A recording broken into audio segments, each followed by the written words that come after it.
Begin transmission. Hello, everybody, and welcome to Outer Rim Transmission number 53. We are talking all about Lego Star Wars The Skywalker Saga. The game finally is out, and we have both played it, me and Ben. So, we're going to talk about our first impressions for the game. It's a very massive game, so we have a lot to talk about there. We also have some rumors on the TV series front, a bunch of celebration news and updates on panels and guests. Plus, we have some new Star Wars action figures that have been revealed by Hasbro. So we're going to get to all of that this week. But how was your week, Ben?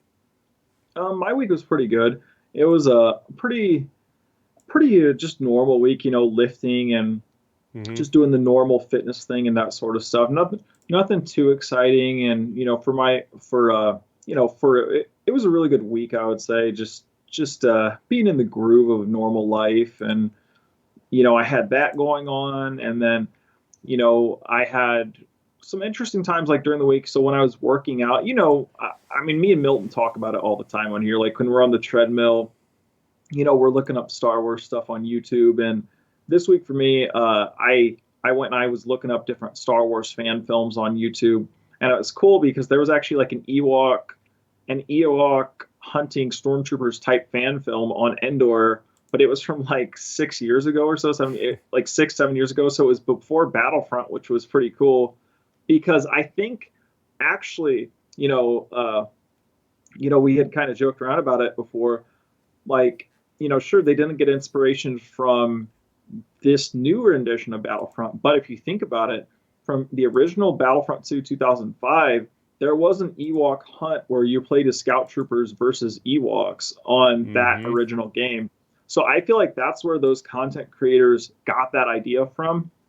But I just think when it comes to fan films like that, it's like really inspiring because you look at some of the shots in fan films and you're like, dang, they either shot these on like DSLR cameras, or there's a lot of people do them on smartphones nowadays because heck, look how good quality, like some smartphones shoot like 4K and all kinds of stuff. So like what's the point of even carrying around a big heavy camera like when you have people shooting films on smartphones? Like there was a movie, heck, even a couple years ago that came out in theaters that was shot exclusively like on iPhones. So there's all kinds of examples of it nowadays, and it's just really fascinating seeing how fans specifically are doing it to make Star Wars fan films.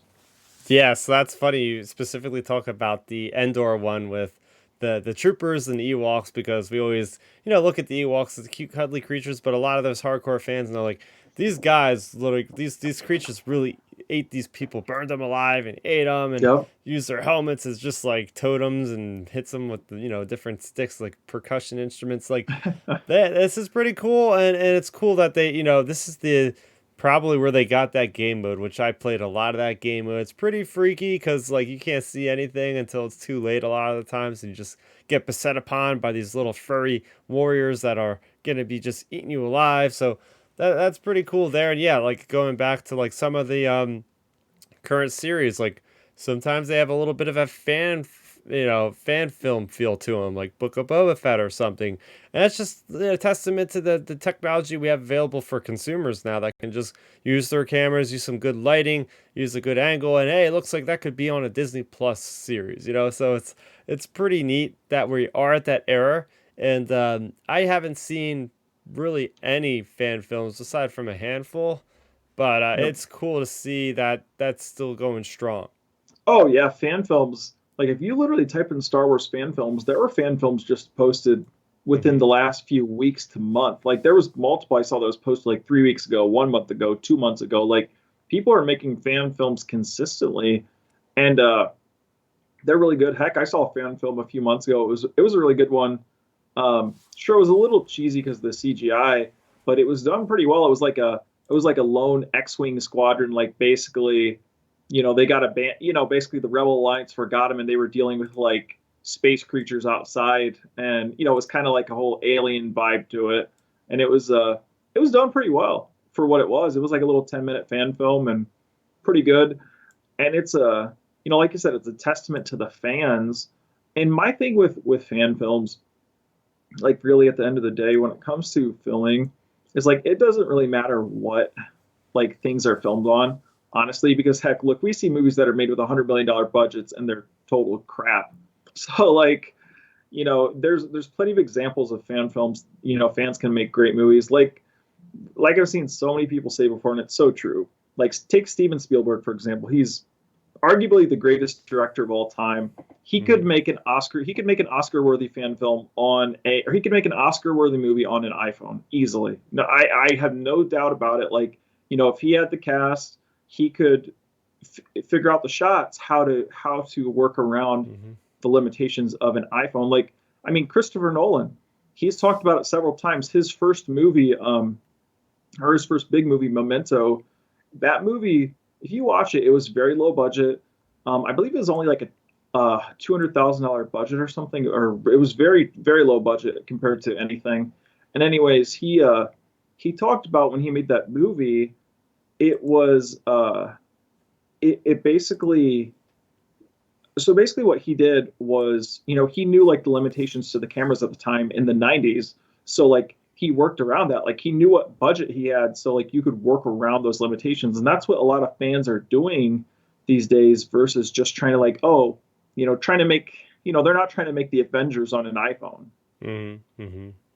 Yeah, so that's neat. As far as for me, you actually were involved with this. I did a live stream of the Old Republic because I'm trying to set my system up. Maybe I'll do some Lego Star Wars Skywalker Saga streams in the near future here. So I wanted to make sure my rig is ready to go with all my settings. So I said, let me throw on the Old Republic. It's been a while. I want to try to level up one of my characters. So I know you joined me. I was leveling my Sith Marauder on Ilum. I was taking out Darth Malgus, or at least taking him out temporarily because we know he comes back to life again later on, or survives, whatever. So I was having fun doing that. It's just nice to get into a good old MMO and just have fun, relaxing, and I just killing a bunch of goons and getting some loot. So that was my week in Star Wars. But for everybody else out there, you can go ahead and download this video, download this podcast. If you don't want to watch it on your car ride, you got to go somewhere, go ahead, download Apple Podcasts, Google Podcasts, Spotify. We're on all of your favorite streaming apps. Plus, you can go ahead and watch us usually every Friday at 9 o'clock Eastern. This one is pre-recorded, but this is one you're going to want to check out on YouTube because as we talk about Lego Star Wars, I'm going to have some B-roll footage of me playing through the first couple levels of the game. So if you want to have an idea of what we're talking about, this would be a really good week for you guys to tune in live on YouTube, or tune in rather, we're not live this week, tune in to YouTube and watch us there. As far as what's out this week, we had Queen's Hope, which is the third and final Padme novel from E.K. Johnston. This one takes place directly after the events of Attack of the Clones, deals with the wedding between Padme and Anakin, and a couple other loose threads that were tied up. As far as this one's concerned, I still like the first one the best, Queen's Shadow, which is in between Phantom Menace and Attack of the Clones, but it's nice that we have Padme books. These ones, I don't know, I couldn't connect with the writing very much, but it's nice to see that they're there because they weren't existent there in Legends. Besides that, we had in comics a single issue of Bounty Hunters, issue number 22. We have the characters, all the bounty hunters there. We have Boss, we have Tasu Leech, we have Zuckuss for LOM. They're on Corellia trying to get this person back that they captured for information. They got her, and now they're trying to make their way out, and all of the Unbroken Clan is trying to take them out to get their leader back. So it's a very action-packed but very light on the story, but still great artwork nonetheless. And, well, this is the main topic of the story, and that is, of the show, and that is Lego Star Wars Skywalker Saga. This thing has been delayed more times than I care to freaking count at this point. But man, oh man, is it worth the wait, because I don't know about you, but I've been really enjoying this game. So we're going to just go ahead, give our first impressions about what we think about the game, because none of us are even close to finishing the game. So let's start with you, Ben. What do you think so far about Lego Star Wars? Was it worth the wait? Oh yeah, it was worth the wait. I mean, don't get me wrong. I wish we would have had it a couple of years ago, but it's good that it's finally here. I mean, we finally made it. We finally got our hands on this game.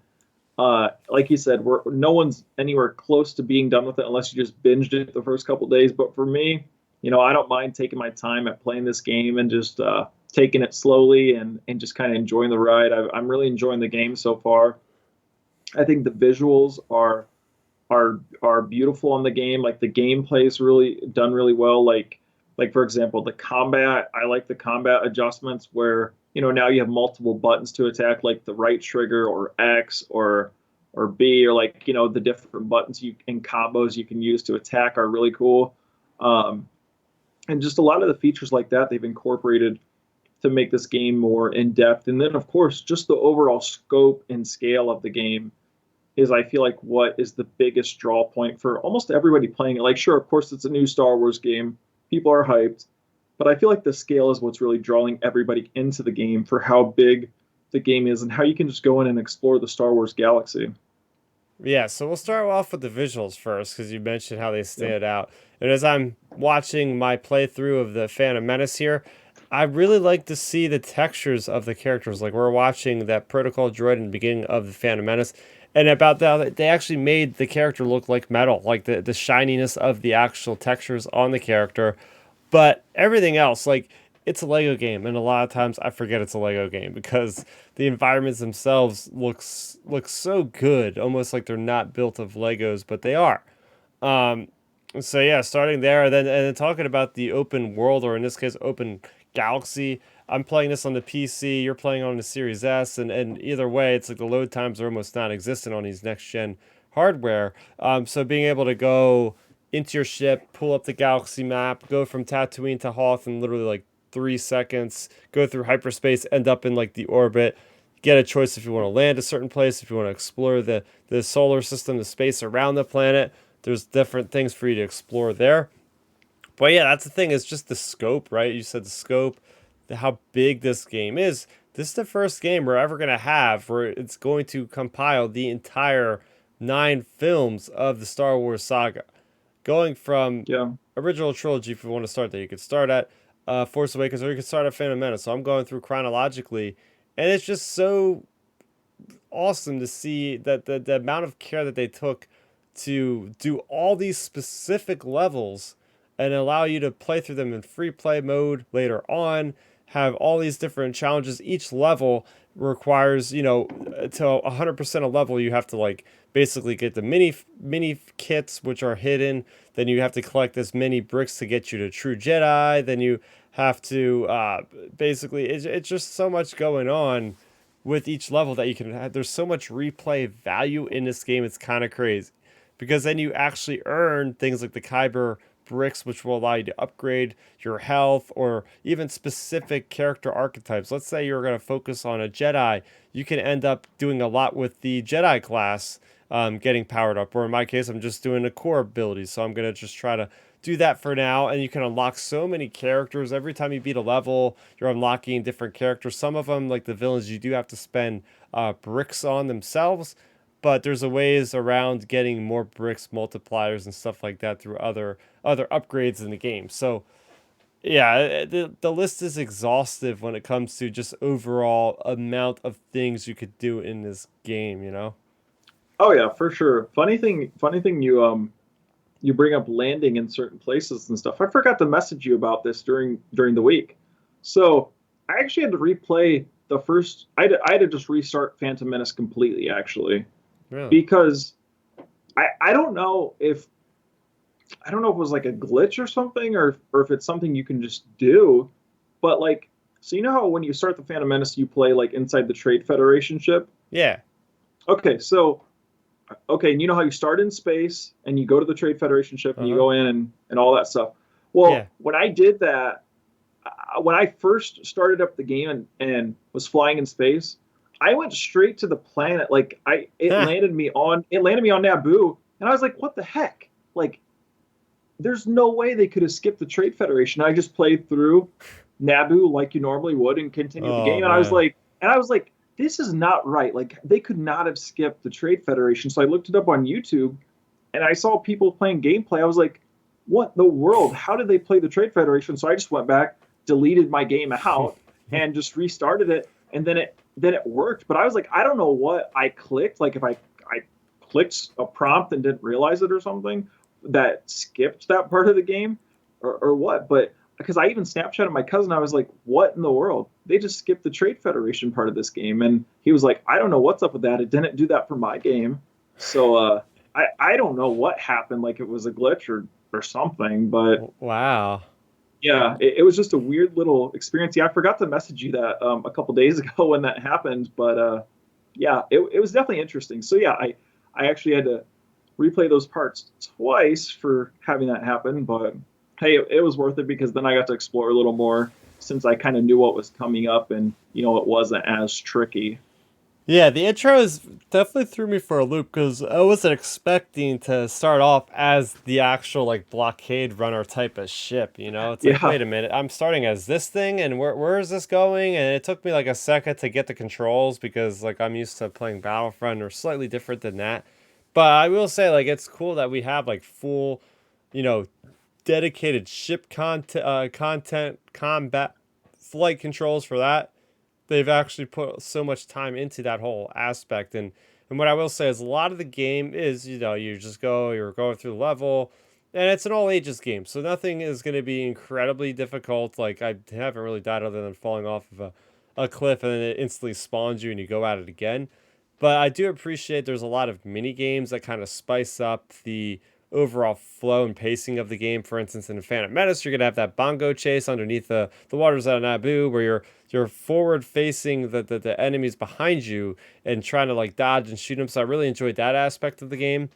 And doing the battle of Naboo, you're actually like overview of like a turret. You're taking down to like the platoons of troops and tanks and stuff like that. Or in the case of Attack of the Clones, at one point you're speaking to Dexter Jester trying to get the information about Jango Fett, and he says, "Oh, you got to do a favor for me first. I got to feed these hungry patrons or whatever." So then you're delivering food to tables, which is just really funny. So a lot of great content like that mixed in with your revamped controls. And what I will say is like I remember the controls of the complete trilogy. Um, along they were like just like basically side scrolling. You were kind of stuck on like one path, right? There wasn't a lot of complexity like you were saying with like the combos now that you can do in melee. You can like juggle somebody in the air, then the enemies get smart and they start blocking. So then you gotta hit different button to hit them. So there is a little bit more complexity, but like even the over the shoulder camera angle. What do you think about like the new camera angle where it's like closer to the character? that definitely threw me off. I could say that at Ha! first. Like I'd seen videos and stuff of it, and I was like, it probably won't be that bad, but it definitely bothered me at first. Because I was like, man, this is like really zoomed in. So it did take me. It took me probably halfway through. Probably took me clear up to like the pod race basically to get used to it in Phantom Menace because it was just like I don't know. It was like really, really interesting. Like there was a point I went into the menu just to see if you could like change that camera angle because I was like, I wonder if I can back out of this like camera angle because it was kind of annoying me at first. Um, but once you get used to it, it's fine. I think. And for a lot of people though, they probably are going to be totally fine with it because they're playing other games. Like I know one of my friends said, I believe the game Battlefield has the similar camera angle. I haven't played that game before, so I'm not sure. But I had just not really had much experience playing that camera angle because, like for example, when I play Battlefront or Halo, that's all first-person shooters, so it's not really anything like that. So yeah, it was definitely interesting getting used to that camera angle versus like the more zoomed out. But I've gotten used to it now. Oh yeah, I play a lot of third person action games like Assassin's Yep. Creed and a whole bunch of other things, even Jedi Fallen Order, right? So for me, I felt right at home and I was like, oh good, this is gonna be more detail in the characters. It's gonna be giving me a little bit more control. The fact that I can like pan around like 360 degrees is Yep. so nice with exploration, especially with a game like this where you're going open world. Like you kind of have to have a closer over the shoulder angle, and for things like that revamped the range combat. Oh my gosh, the range combat's so much better because now you can even like get behind objects like Gears of War and start Yep. firing over the shoulder and pinpointing certain armor pieces. Like you could shoot off like the clone trooper's helmet and then snipe them in the face. So it's a lot of Hmm. fun there.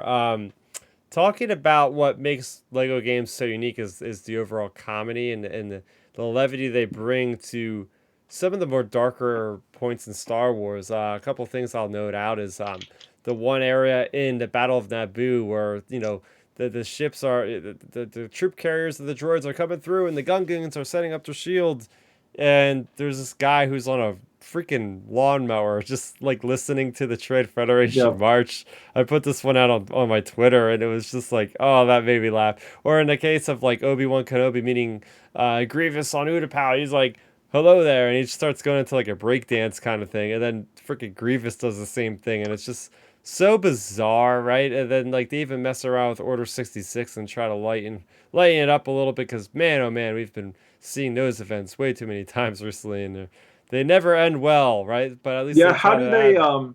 how do they actually do the Order 66?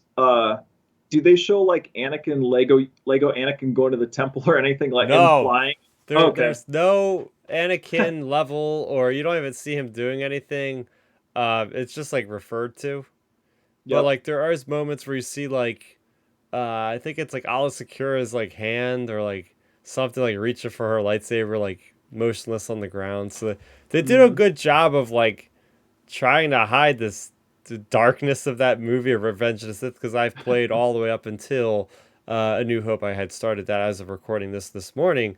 So I've gotten through all the prequels and man oh man, like I gotta shout out the voice cast because especially playing through Attack of the Clones, Revenge of the Sith, hearing James Arnold Taylor as Obi-Wan, hearing Matt Lanner as Anakin, hearing uh, everybody else there that was part of all the clones, right? Everybody involved with Clone Wars, like having a take on their take of like Revenge of the Sith for it. It's just so freaking cool.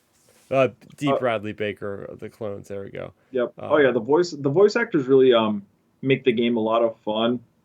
Obviously once I get through the whole campaign, once I play through all 9 movies, I'm gonna switch it over to mumble mode then, and then oh, just have fun with it that way because by that point you don't need to really worry about the dialogue. So I'm gonna switch it over to that once I play through all 9 movies. But yeah, the voice actors, it's a lot of fun. And I'm pretty sure I think Billy D. Williams played Lando for this, if I'm not mistaken. I I, think I I I believe I heard that as well. yeah, I was gonna say I'm pretty sure Billy D played Lando, so that's another name to throw in there. But like you said, we haven't got to that point in the game yet. Yeah. So I mean, it's so far so good. There's a lot of vehicles. You could jump on like banthas. There's puzzles in the game, but again, these puzzles are meant for all ages, so they're not gonna really stump you at all. So some minor criticisms I have so far in Yep. a game is simply one of the levels, just the frame rate's really really bad. And that's a droid factory on Geonosis in Attack of the Clones. Like you're I think what does it is you have two different sets of characters you're controlling that you can switch between. So it's like a pair of Anakin and Padme, and then a pair of R2 and C3PO, and then you can like control these two different like pairs of characters in different areas of the level. I think like that they have to smooth that out a little bit because it was very laggy, very low FPS. Another thing for me is just the menu system is a little bit kind of strange for me. I'm getting used to it, but at first I was like, oh, this could be the flow of the menus could be a little bit better in my eyes, especially because Yeah. I was having trouble like in free play mode, like switching characters, and I just couldn't really like, figure it out. At least if they didn't have a tutorial, at least make it a little bit easier or something like that. Because I understand it now, but at the time I was like, oh, this menu is not working with me. Um, but I mean, if those are the worst of things about the game, then I would say the game's doing pretty well. I mean, looking at the Metacritic right now, which is just an amalgamation of all like the current critical reviews, it's got an 83 on PlayStation 5, which is freaking great. I mean, if any game gets like over an 80 by an average, it's just very, very good all around game. And I believe that would actually make it higher than even Jedi Fallen Order, as far as like where that's standing with the current Disney era of Star Wars games. Oh yeah, like this game for sure I feel like is going to hold that rating just because overall it's like a lot of fun. Like you said, there's so much to do. There's all the great characters, the actors, like everybody involved. Like I feel like the game just overall is really high quality. And like you said, You have a couple critiques like the frame rates and the menus. I also felt I didn't think about that earlier, but the menus are kind of a little strange. I feel like the setup and layout of the menus. So that was something that took me a minute to kind of click around and get used to. And then my only real critique of this game, and I had my cousin who's playing this game and my buddy who's playing this game, they both texted me like the day they had got the game as well, when they first started playing it on launch day a couple days ago, was like, hey, you know, it feels like, of course, a lot of this has to do with the more open world and like all the different extra things you can do. But it feels like a lot of the game, like say compared to the old game, a lot of the game, like the parts of the game are very short. So like, for example, when you're in the Trade Federation ship, it feels like it's like almost like a blink of an eye, like really quick. But then like, for example, like in the older game, it felt like you spent a lot more time inside the Trade Federation ship or like on Naboo in the swamps versus like it feels like this game it's like really quick paced in terms of advancement of the story versus like hanging out in areas for longer periods of time. But that was the only like real critique I found in the game. But hey, it's not that big. It's not like it's like a major flaw or anything.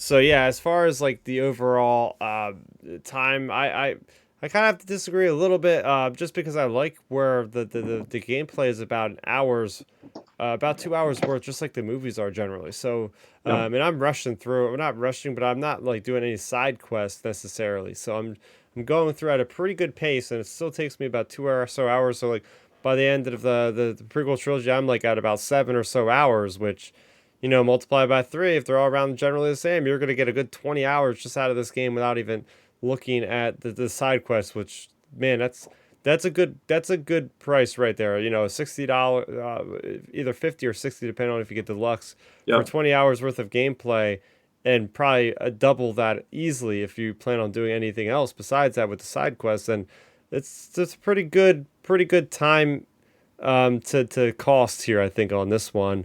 And I think maybe the reason why they're so quick on some of these things, like you mentioned, because that did dawn on me. I was like, oh wow, I wasn't in that ship very long in the beginning. I think there's so much to do outside of the story content that they want to keep the story content brief, because the last thing you want to do is feel like you're grinding to the same level. And with, I think, most of the game being just outside of the story content with all the side quests that have you going to multiple planets, that that would definitely make it so it's gonna be a little different than last time, right? Last time they didn't really have as much of like side quests in an overworld like this, so that would Yeah. be what I would have to say about that. Oh yeah, that's definitely why. Like all the different side quests and things like that. Like with the other games, you basically to like fully complete the game in everything that you would need to do. You'd have to play through it three total times. You'd have to play through the initial time. You'd have to play through like one time with certain characters. So like say a bounty hunter and a droid, and then the next time you'd have to play through the level with like a Sith and a stormtrooper or something, and something along basically those types of combinations, and then that's how you would complete the game doing it that way. And then like this game in comparison, it just has like so many like Yep. extra side quests and mini games and Mm-hmm. things like that. A lot more a lot more extra things you can do, so you're not spending as I guess basically it really balances out, because if you think about it, like in the other game, you were spending more time in, like, say, the ships in the beginning, or on Naboo, or on Tatooine, or things like that. You're spending more time in those locations because they don't have that open world aspect to the other Mm-hmm. game, compared to this game. So I guess it's just really, it's trade offs on both games. Yeah, yeah. So, uh, there you go. Do you have any final remarks on Lego Star Yeah. Wars Skywalker Saga from what you played so far? Yeah, I would say from what like I said, I've only played through Phantom Menace, but as of right now, the game for me is trending toward like a 9 to like a 9.2, 9.3 type game for me, I would say, because like like I said, my only critique was just the pacing is a little bit quick on the story itself, but that's justifiable. And then like every other part of the game is great, like the visuals, the gameplay, the combat, the variety, the open world, the ship control, as you mentioned earlier, is very nice, very smooth, and just the overall look of the game is it's just very well done. And then of course the voice actors playing the characters, it's just a really good game as a whole, and I definitely recommend it to anybody that's looking to get it. And also to throw out there for our viewers, like, hey, if you want to look up fun things to like make your Lego game experience a little more fun, look up the different codes online, because like there's plenty of websites that have the list of codes for this game of it's not anything to like unlock all the levels or unlock unlimited studs or anything like that. It's just codes to they're code exclusives actually. So it's not even bonuses you can earn end game, but there are codes like you can get Darth Vader holiday special version, or Rey holiday special, or Luke holiday special, like different things like that. You can get the Razor Crest from Mando, those types of things, and they're code exclusives. So, that's the only way you can earn them. So that's just a fun little bonus thing if you'd like to, add that to your like Lego collection in game. Heck yeah, heck yeah. So definitely worth it for people that have families, especially. There's actually Oh yeah. co-op, so you can actually have split screen co-op where you each get your own portion of the screen, so you're not going to be like tugged along by somebody that's leading the way. You can literally be in this level with somebody, a friend or a family member, whatever. So that's really cool. They haven't done it quite like that in any other Lego game, but this is a really great game for anybody to get into. It's not super complicated. Anybody can pick up a controller, play through some of their favorite moments in Star Wars, which we just don't have anything like that right now.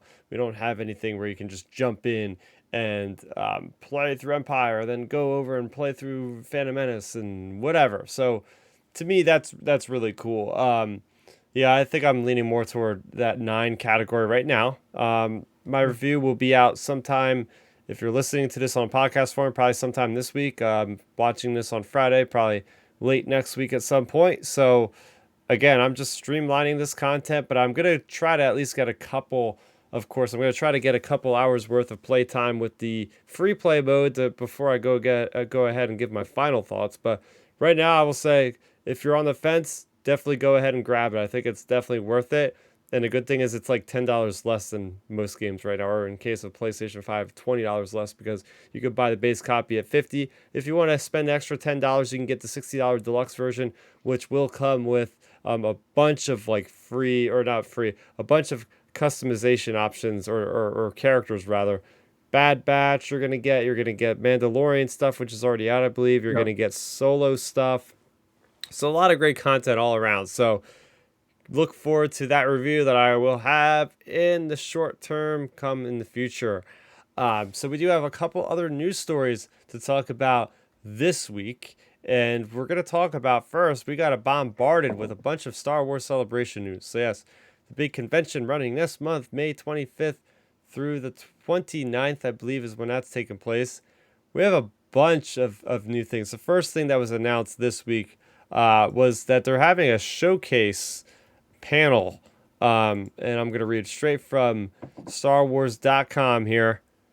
We have Star Wars Celebration returns in May, launching with a must-see showcase that will kick off the weekend's festivities into overdrive on Thursday, May 26th. We have Lucasfilm's current crop of live-action filmmakers will be joined by special guests to discuss the many Star Wars adventures coming soon, including Obi-Wan Kenobi, Andor, and The Mandalorian. So there you go. That is what I consider like the keynote panel. So it's funny that this is going the way it is, because usually the first day of any Star Wars celebration is not the biggest day, but in this case, this is going to give us like a glimpse, I feel like, because we did get confirmation that we're getting a Mandalorian panel on Saturday with Dave Filoni and Jon Favreau and some special guests. So I think what's happening is like This is like our big moment, kind of like if you look at E3, the video for the video game fans. There's like 1 or 2 days where it's like these big press conferences, and then the actual convention starts, and they actually like take a laser focused like perspective on those bigger games that they showed, and a lot of people will play them and stuff. So it looks like we're gonna get like some big announcements, right? We're gonna get that Mandalorian stuff, we're gonna get some Andor stuff, and then maybe we'll split later and have that Mandalorian panel, maybe have an Andor panel on like Friday or Saturday, and split off into it that way. I kind of like that, because it gives us like, okay, this is what we can expect for this weekend here. It's interesting about the Obi-Wan Kenobi. They better have its own panel now that they've announced the Mandalorian panel. I would really hope that they have an Obi-Wan Kenobi panel, especially with it coming out 2 episodes literally that day. So there's going to be a lot of people that are going to be wanting to tune in, because they haven't announced that there's going to be a live stream, but they've been literally having a live stream for years and years and years at this point. So I can't assume that they wouldn't at this point.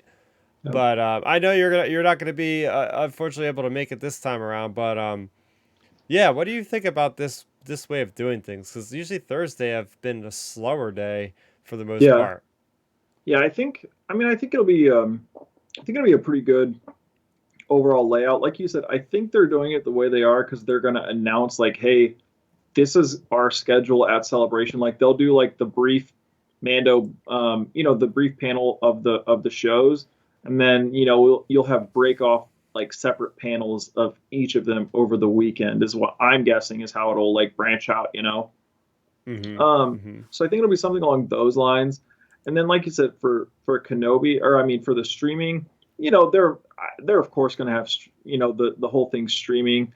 I feel like the only time they're not going to have it stream is if you guys have a watch party of the two Kenobi episodes while you're there. Yeah. Just because everybody at home, it'll be the whole thing of like, hey, we're watching it here, and everybody at home pay for Disney Plus if you want to watch it, like type deal. So I think you guys are gonna for sure have a watch party. I feel like, and I really think I mean, they haven't confirmed there's going to be a watch party at Celebration, but I feel like it's going to be because if you listen to that clip they posted of Ewan McGregor saying, because he said, "Let's watch it together." I'm pretty sure is his wording he used in that trailer. So in that clip, so like, I think you guys are going to be watching it at Celebration. Like, I really think that's what's going to happen. They might have a watch party for it with the whole auditorium, like whoever's in that hall at the time. So I think it's a good setup, and there's going to be so much hype building around it because it's Memorial Day weekend. You have Kenobi. This is going to be the biggest Star Wars project, in my opinion, next to Force Awakens, like coming out. Like this is by far the biggest Star Wars anything Disney's produced, Yeah. just because it's like the most iconic character. So like they have to make this weekend hit. Like they have to have all these panels hit. They have to have this show hit. Like I feel like they have confidence in the show because there's 2 episodes of it getting released. Like it has to hit because this show, in my opinion, like I don't want to sound like alarmist or anything, but I really do feel like the future of Star Wars streaming and shows rely on Kenobi's success or failure. I really do. Yeah, it's funny you mentioned like this is gonna be possibly the biggest show ever for Star Wars and all. Yeah. And I kind of buy that, especially after an interaction with a coworker today, because we were just kind of joking around with each other, and he's like, something to us about like, oh yeah, well I'm gonna watch the Kenobi show, so me and you have something to actually talk about for once. And I'm like, Mm-hmm. I looked at him, I was like, what? He's like, yeah, I'm gonna watch the Kenobi show. Like this is the guy that hasn't even watched Mandalorian, right? So it's like, okay, so like there's people out there that haven't really watched anything new in Star Wars, but they're willing to watch this thing for some reason. So I take it Yep. from like a layman, like a general audience person's like, there's actually a lot more people probably gonna be interested than I realized to begin with. So Oh, this show, in my opinion, the Kenobi show has the most pressure of any Star Wars property under Disney since The Force Awakens coming out. Like it for sure has the most pressure because if it's a hit, everybody's going to love it. It's going to be like the best thing ever. But for all intents and purposes, say if this show doesn't hit and doesn't work out, we could be at like DEF CON 5 with Star Wars, because like this could be 2018 all over again with, or 2017 all over again with, like, sure, people can like or dislike The Last Jedi, but that was divisive as could be. Like, if this show is as divisive as The Last Jedi was, Star Wars will be in a very, very, very bad place, in my opinion, because Yeah. you can't go and botch a show like this. Like I was talking to one of my friends about it. Like, you cannot mess up Kenobi. Like, in my opinion, like, the good thing is, at least I feel like Kenobi is almost foolproof, because as long as we have like Vader fighting Kenobi, Inquisitors fighting, like, these type of things, like, it's enough to satisfy Star Wars fans. Like we joke around on here, Star Wars fans aren't easy to please. Like, give us that sort of stuff and we're good. And I think that's what we're gonna get. But if we don't get that, then we'll be talking. But yeah, I just think it's the nation. I feel like the world is going to be watching this. May 27th is the day. Like, people are going to be tuning into Star Wars Celebration. They're going to be tuning into the Kenobi panel. They're going to be tuning into Kenobi to see what everybody's talking about, because it is literally the biggest things. Like you said, talking about layman's people, like people not like as diehard Star Wars fans as we are on this show. And I know someone I went to college with, and I saw her post the other day, like, I can't wait to see Kenobi and Darth Vader in the Kenobi show, and she like is just total layman Star Wars fan. So like, seeing people like that talk about it, it's like, that's high expectations, so it has to be a big hit. Yeah. So getting back to Yep. just the overall flow, like Yeah. just like looking at this, I think it's a cool idea to build up hype for the weekend. Maybe they'll Yep. give us a little teaser of something at each one of these. But I now that we're getting confirmation of actual standalone panels, I think they'll maybe say like maybe spend 5-10 minutes on each like specific thing, and then they'll probably say, "Oh, come back at on 5 o'clock on Friday as we have the deep dive panel, and you'll see more," or something like that.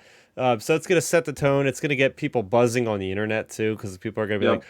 "Oh, I gotta tune in to Celebration all weekend to see what's coming out."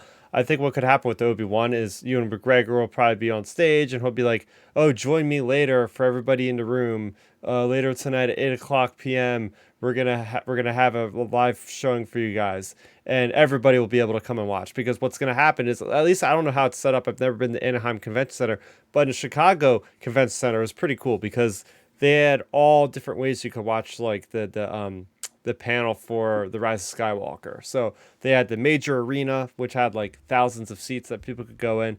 If you couldn't get into that, then you would get into like these they call them like satellite rooms, which are in the convention, the big rooms, not quite the size of a stadium, but several hundred chairs, maybe even 1,000 or Yep. so. And then for everybody else, they would be on like the actual like showcase floor where all the booths are, and it would have like all these giant screens that they would normally have by like the Star Wars show stage, which they would have celebrities on and stuff like that.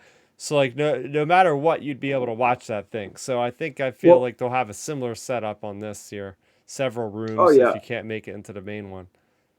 Oh yeah, I feel like there's a good chance, they might, of course they'll plan ahead for something like that. Of course, like, it'll be, they might do it something like, hey, we'll be watching it, like, say, in the main room, you'll have like the main cast, like say Ewan and Hayden and those type of people, but maybe in like the other rooms you have like the host from the Star Wars show watching it in a Yep. different section of the convention center, that sort of thing, just to like include everybody, which is a really good way to operate, just because then it makes everybody like feel like they're part of this like big experience, and that's the important thing about going to these type of celebrations and Mm-hmm. that sort of stuff. And there's plenty of opportunities for them to do that for like the Kenobi show. You obviously have like a potential for I think there's a good chance we get an Andor trailer. um I think Yep. there's a chance for that. And then I know you're a little more optimistic on me, but I'm still skeptical that we're going to get Mando season 3 this year. But I mean, if we get Mando season three's trailer, that would be cool, or even a release date, that would be great. Um, but yeah, like, I hope we get all that. Like, if we get Kenobi episodes plus, I mean, we're obviously getting Kenobi episodes, but if we get like an Andor trailer, a Mando trailer, a announcement for like future projects and things like that, like I think we're going to be, sitting really well because Star Wars is trending in a direction, like it feels like we're heading in a really good direction for things like Boba was fine, but like it's Hmm. still not bad. Like, Star Wars, I think as a fandom, we're heading back to that like pre-Force Awakens. Like people are hyped about Star Wars. They're excited about it because of like Mando, because of Boba, because of Kenobi now. Hmm. Yeah, so I mean, I think we're looking at the short term here, but I mean, they say filmmakers and more. Does that mean we could possibly get some movie announcements? Maybe Patty Jenkins walks on a stage with the writer and they maybe show some concept art and be like, "Hey, come back to next year's celebration and we'll show you the trailers." Or maybe they'll announce the cast, right? They could easily go on and like I said, they could do like 10 minute little intervals. All right, now we're going to talk about Rogue Squadron. And here come the lead actors, and here comes Oscar Isaac to reprise his role as Poe Dameron as the mentor of this new cast of characters. And like they could make a huge splash with some of the movies. Oh, and here comes Taika Waititi to reveal the name and the era of his first movie, and that's going to be coming out in 2025. Like, oh, and here comes Jon Favreau. He also has something to say about his new series set during the High Republic, and they're Yep. shooting next month. Like, this is probably going to be the panel where we're going to get like the stuff that we're going to get announced like like we had Yeah. like the Disney Plus day or not Disney Plus day, the investor day meeting from December. I feel like this is going to be that sort of panel. This is actually going to be almost structured exactly like that panel where Kathleen Kennedy is going to be introducing these creators coming up to the stage and maybe make it short and sweet. And again, like some of the bigger things coming out soon, we'll get the whole dedicated 45-minute hour long panel later on in the weekend. But yeah, I mean, I would love to hear some stuff about the movies, and I feel like this would be the place unless they have a separate panel called like a filmmaker. What's coming next to the movie theaters? I don't know. Yeah. Oh yeah. Like that would be great. One thing I do really hope Star Wars does is like, of course, we have these different things we just talked about that, we know is coming and we expect is going to be there. Like, an Andor trailer, potentially a Mando announcement, a obviously Kenobi news, whatever, Bad Batch news, potentially things like that. But I I just want Star Wars to surprise us. When like it's so hard. Like the Kenobi announcement, that was a surprise when that show first got announced. Like I just want Star Wars to like give us some type of a surprise, like announce a, I don't know, like you said, like a High Republic show, announce a even a show, man, a show that would really blow the internet up. What like announce a show like post Episode 9 of Rey, like rebuilding the Jedi or something Oh man. like like that. Say what you want about the movies. I feel like with the sequels, there was just so much you had to squeeze in for three movies. It was hard to like really flesh out some of those characters.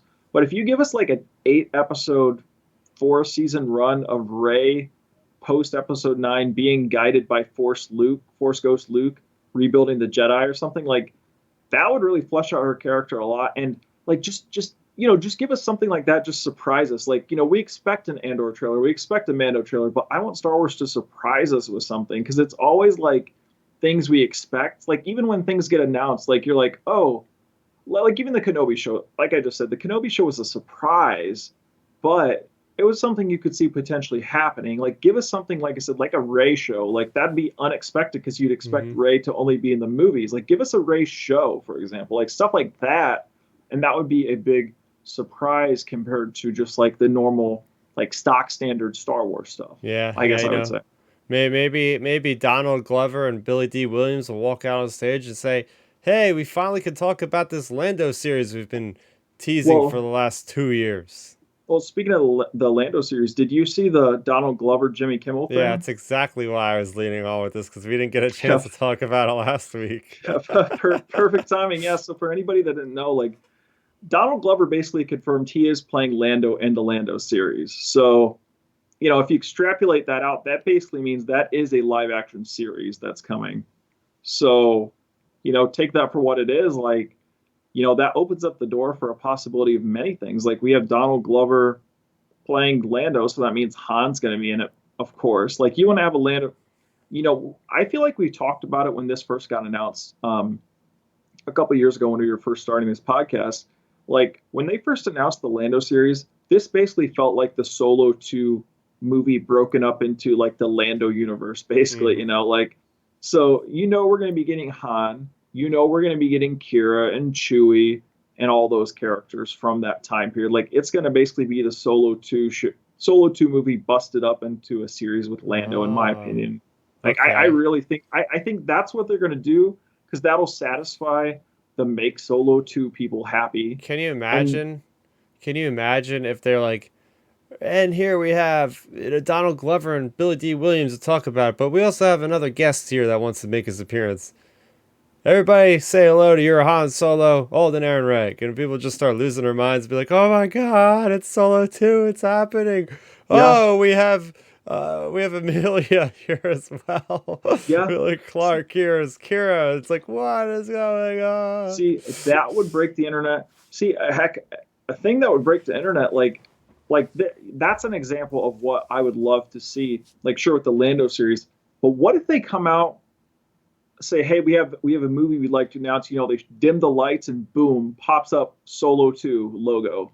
Boom, like that would break the internet. Like if we would get that type of an announcement, Mm, like those type of things. Like I just want Star Wars to surprise us with something like that. Like that's all I'm asking for is just like, hey, surprise us with something we're not expecting. yeah, yeah. So, and literally 2 hours before we start recording, I was like, let me just check StarWars.com. They never release anything past like 4 o'clock on a Thursday. I'm like, oh crap, they announced a Bad Batch panel. So we have an animation Bad Batch panel looking at season 2 on Sunday. So there we're gonna have D. Bradley Baker, and I'm really happy to see that Michelle Ang, who voices Omega, is going to be there because she's never been to any Star Wars convention, at least as part of the promotion for Bad Batch or anything like that. So that'll be cool to get her presence on there because I don't even know if I've ever seen an interview with the actress. So that'll Oh, be cool to get her involved. So there you go. You got your animation stuff. We haven't heard of anything happening on Friday, but so far we have stuff planned for Thursday, Saturday, and Sunday. And there's just going to be so much stuff wall to wall. We also got some more guest announcements. We have Deep Bradley Baker, as mentioned before. We have Dickie Beer, who I believe, if I'm reading this correctly, played Boba Fett in some of the stunt action parts of Return of the Jedi. We have Amy Allen, who plays Alice Secura, as I said, Michelle Ang. So a lot more. Oh yeah, we also have Katie Sackhoff, Carl Weathers, Emily Swallow, all from The Mandalorian. So very Mandalorian heavy, which is awesome because these people didn't really get to talk about it. So now these people can actually talk about seasons 1 and 2 and don't have to worry about spoiling anything or saying anything out of yeah. touch because that's the thing. A lot of times these panels, right? If it's a brand new series, like these actors literally can't say anything. It's just like, hey, this is my character. I could say like one line about them, and other than that, I can just kind of talk about how much I love Star Wars growing up as a kid, and Hey, that's about it. maybe this would be a surprise, since we all think it's toast, but maybe we get an update on Rangers of the New Republic. Like that Oh. that would be a surprise. Like something like that would be interesting because think you have Katie Sackhoff there with presumably a lot of people think if that show happens, they're probably reworking it with her leading it. So, you have a potential Katie Sackhoff there, Carl Weathers, those type of characters. Like I really think, hey, maybe that's an opportunity. And I do feel like if they don't mention that show at all, it's probably not going to happen. Yeah, it could go the way of many other Star Wars projects that kind of got to the shelf and have been it's sitting it's there headed collecting it's headed dust. to Oct 2. Yeah. And one final story I want to talk about this week, and it's a story that I always talk about. Collectibles. I like to talk about the updates, but I'll be honest, I haven't actually gotten any collectible Star Wars figure in literally months, maybe even closer to a year at this point. But I might make an exception when I go to California for Celebration. If I see something I really like, I'll probably buy it. But we have a bunch of new Black Series, so I'm gonna just run through add some vintage figures. I'm going to this for StarWarsNews.net, who aggregated all the reveals. PulseCon, I think it was at. So they have the pipeline reveals, which is the stuff that's coming out later in the year. This is for vintage, the 3 3/4. We have a Tatooine Raider. We have Artillery Stormtrooper, Luke Mandalorian Season 2, and Dark Trooper. So, I mean, yeah, Klaatuin Raider, cool, get him in there. I feel like we already have a Artillery Stormtrooper, and Luke Mandalorian Season 2 is like literally the same Luke we've had from Return of the Jedi. So there you go. Hasbro is being Hasbro and putting out basically a reprint of a figure they already have of Luke, which they have a million of them already. So anyway, looking at the Black Series, we have a Black Series Grogu, which doesn't make a lot of sense because I already have one of those. I have one sitting up there. Well, but And this then, would be the season 2 version then. yeah, I guess, but what changed? You know what I mean? It says season 2 on the box. Oh gosh. And Miggs Mayfield season 1. So they have the one figure of Miggs Mayfield they have now is literally like a Rogue One tank trooper, just with like his head on there instead of a helmet. So actually seeing them making a specific model for like the cool gun holster he has like on his back and stuff, like that's the figure I'd want from his character there. Things that got really, really exciting for me specifically, and basically I'm talking about the story with the collecting, is they have a couple comic book character Black Series figures coming out. I like what they do with the box. They make a cool collectible with like a comic book character that they're featured in. The first one is probably one I would buy if I found a good price, and it's Sergeant Creel from the Star Wars comics that they dated back to 2015. This is a captain stormtrooper that actually uses a lightsaber, and at one point he actually kind of like goes up against Luke Skywalker. Um, so this is between the events of A New Hope and Empire Strikes Back. He has a green lightsaber, and he trains Luke in an arena on Nal Shaddaa, I think I want to say at one point. So that's cool because they give you a description. You open up the box, they give you a nice, like, really cool artwork and like a description of the character. There's also, oh yeah, he looks really cool. Like he has different kind of armor and everything else. Like that's a good job on that one. Sticking with the comic book line, they also have the Princess Leia from the Princess Leia comic book miniseries that also came out in 2015. She just got a really cool outfit design with like a scarf and everything that definitely makes her stand out. And we also have, for the Legends fans out there, the expanded universe, the Darth Vader Infinities, which is literally just Darth Vader in white. So I know a lot of people love that story though. So that's cool Yep. that they're going to be able to get like their comic book. And I'm happy that they're doing this. I just want to see them start making like novel characters. Like, I guess that can be kind of hard because if they don't appear anything visually, I guess they just don't want to try to make them. But anything could be better than the Black Chrysanthemum Black Series figure they put out. I don't know if you've seen images of that thing, but it's pretty bad. I can Google it real It's quick. Let me see. basically the Black Chrysanthemum is basically like a Chewbacca reprint that's just painted black with like some really like low definition armor that's just Oh painted wow, like yeah, I just gold. found it. Yeah, I just And he found it. doesn't even Wow, come. that He doesn't even come with the same weapon that he should. He comes with freaking Chewie's bowcaster. It's like when does he ever use a bowcaster in the freaking in the show? okay. So yeah, I'm looking at it right now, so I'm live reacting to it. So yeah, my just looking at this figure, like nothing against fans who like paint figures and stuff, but this literally looks like a fan made Black Chrysanthemum with the wrong weapon, like you said. Like it literally Yeah. looks just like a Chewbacca with just painted differently and has Chewie's gun. Like, yeah, wow, that actually I had not seen that actually before. What probably Um, happened was like Lucasfilm gave them the idea of the character Description probably a Wookiee, you like know. like a month before it came out. They're like, all right, Yeah, let's scramble to get this made. We don't have time to like make our own model of a new Wookiee, so we'll just use Chewie's to save time, and then we'll just paint him black and give him like this accessory. That's it. That's basically what happened. I feel like that's probably a suitable thing there. Looking there at the next couple reveals around here. Let's see. We have the vintage 3 3/4. We have Figrin Dan with the cool little flute type instrument. Oh, we have a Death Watch Mandalorian, which looks really neat. We have a Mandalorian Super Commander.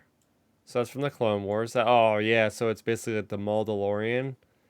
That yeah. looks I was gonna really say that one's cool. from the Clone Wars, I think. Yep. And they're actually making those for the game I play, Star Wars Legion. They're making like the entire like scum type of faction Oh, called Shadow nice. Collective. Oh yeah, they have another gaming great, so now it's gonna be Sev from Republic Commando. Yep. So those look really cool. Cool artwork there on the box and nice armor. I'm scrolling through right now as we're going through these. Yeah, the Leia looks really good, really really good. The Vader, it's like yeah, it's just a Vader that's just white. You know, it's just they've done a million Vaders. This one's interesting. They have a Chewbacca Retro, which is prototype edition, which is strange. It's like literally a Chewbacca with like every limb is a different color. Like it's like very vibrant and bright.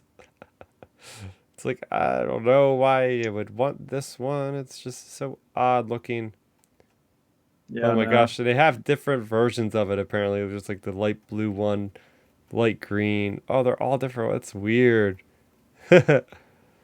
Oh, Yeah, this that's one I'm excited interesting. about. This they have an expanded universe Shay Vizsla from the Old Republic. Flamethrowers, she's got the helmet. Looks badass actually. I'm like, yeah, we need more Old Republic figures. Oh wow, that's a mess up on the freaking design. So I'm looking at the packaging for the Lando Calrissian, and Yeah. they claim that it's from Battlefront 2, but it's really from Solo. Like he's wearing that same outfit from the end when he's playing cards against um, Han Solo, and Han Solo Oh, wins the Falcon, interesting. and it's their title says Battlefront 2. I mean, technically, are they wrong? No, because you could have that skin in Battlefront 2, but you would think that they would Oh, yeah. just say it's from Solo at that point, because it's like it's Interesting. just a playable skin. That's very weird. I think that's just oh they have a Imperial Death Trooper multi pack, which I guess people that want to build like armies of like many troopers, they save money by like the 4 pack.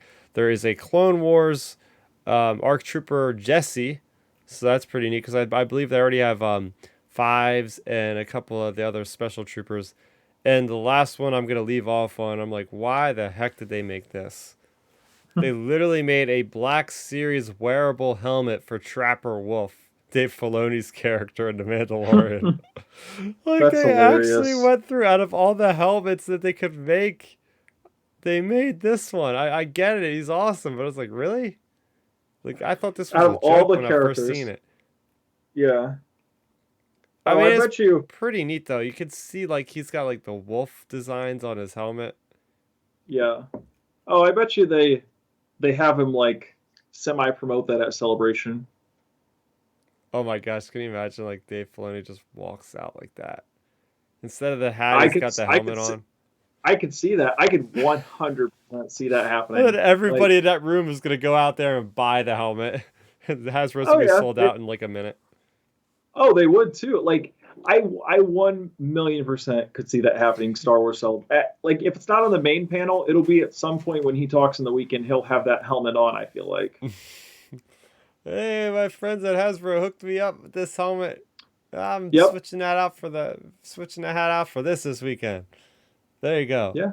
Yeah. Boom. Marketing 101. Yeah, so that's basically all we got to talk about this week. We hope that Milton can join us again next week, where we're getting closer and closer to Obi-Wan Kenobi. That promotion is going to start ramping up.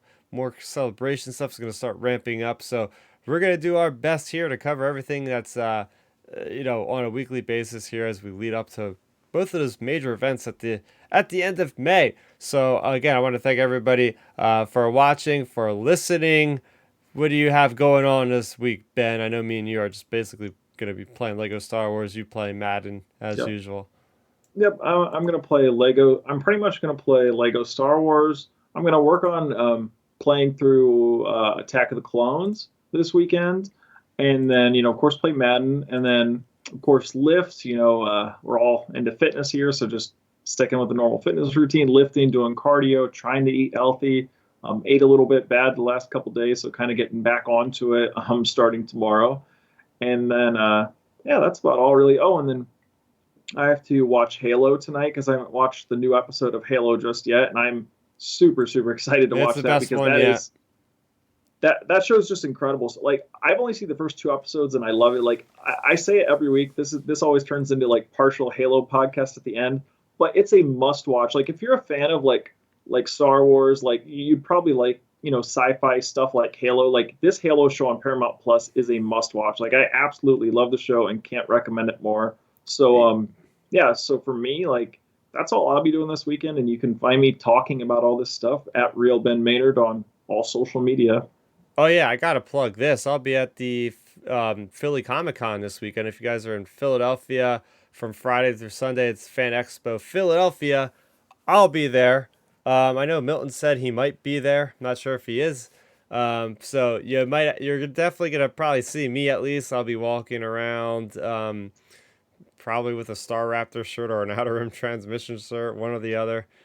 So come by and say hi. I'll give you a pin. I'll give you some stickers. I'll bring those with my book bag, and we can hang out. I'm gonna go try to check out my friend from YouTube, Sean Chandler's channel. He's got a panel going on at 1:15, and then right after that, I'm gonna swing over and try to find Ming-Na Wen's panel and check that out with all the Mandalorian goodness there. Maybe she'll drop some hints, probably not, but who knows. So yeah, it's gonna be a good weekend. Even on Friday, there's a couple Star Wars panels going on with some actors like the guy that's actually playing Grief Karga himself, Carl Weathers, will be there, as well as somebody else that's involved with Star Wars that's slipping to mind. So yeah, there's Star Wars people there all week. If you guys are in the Philadelphia area, hit me up on I think you said Star Ashley Raptor on Eckstein Twitter. before. That's right. She's also on Saturday.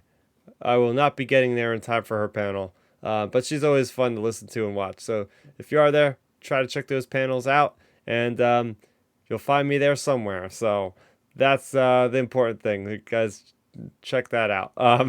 As far as everything else, yeah, I will be talking more about Halo Online. I think that show has been getting better and better with every week. I like how it's really getting into the moral and ethic dilemma of like AI and like how people are cloned and really like stuff that starts to get quite unsettling if you ask me. And they do it in a really well way with really good way with Master Chief and developing him more in 3 episodes of TV than he's been developed in like 6 video games. So take that with what you will, and just always know this is not the same universe as the Halo games. So try not to compare them too heavily with one another because technically you can't really do that if you want to be fair about it. So I'll say that. And well, until next week, you can find Ben on Real Ben Maynard. And you can find me at Starrapter. You can follow Milton at Milton Weber 7 on Twitter. And until next time, that's going to do it for us here at Outer Rim Transmission. This was number 53 in transmission.